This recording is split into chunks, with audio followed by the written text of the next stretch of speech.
Tina and I are only willing to debate a topic like this because we trust our reasoning ability. We wouldn't waste our time debating if we thought that our cognitive faculties, the processes that produce our beliefs, were unreliable. That might be true of you, because you are probably convinced that your mind has grasped some irrefutable truth. But I see the entire point of a debate as challenging my own reasoning, which I know to be fallible, in the hope of discovering flaws in that reasoning. If I really believed that my reasoning were totally reliable, I would see no point in debating at all. I would have nothing to learn or gain from it. But atheists have a problem here, because they generally claim that our ability to reason is the product of natural selection acting on random mutation. Natural selection, of course, favors traits that help organisms survive and reproduce. So if human reasoning evolved naturally, it's because it helped humans to survive and reproduce. Would this give us a basis for trusting our reasoning ability when it comes to questions of theology or philosophy? Nope, that's why I don't. Compare this with theism. If theism is true, our cognitive faculties aren't simply the product of natural selection acting on random mutation, and they serve a greater purpose than finding food. So our ability to reason about the existence of God makes perfect sense on my world's view, but it doesn't make a lot of sense on atheism.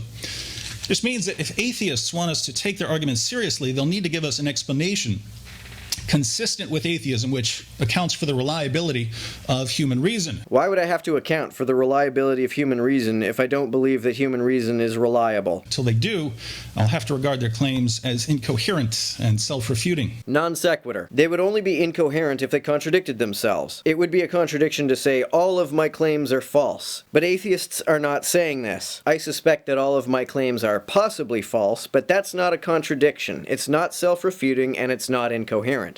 What are logical laws? Logical laws are descriptions of what we seem to be able to understand and what we do not seem to be able to understand. Descriptions are like models. They can be physical. They're not material objects. You don't learn about them through the senses.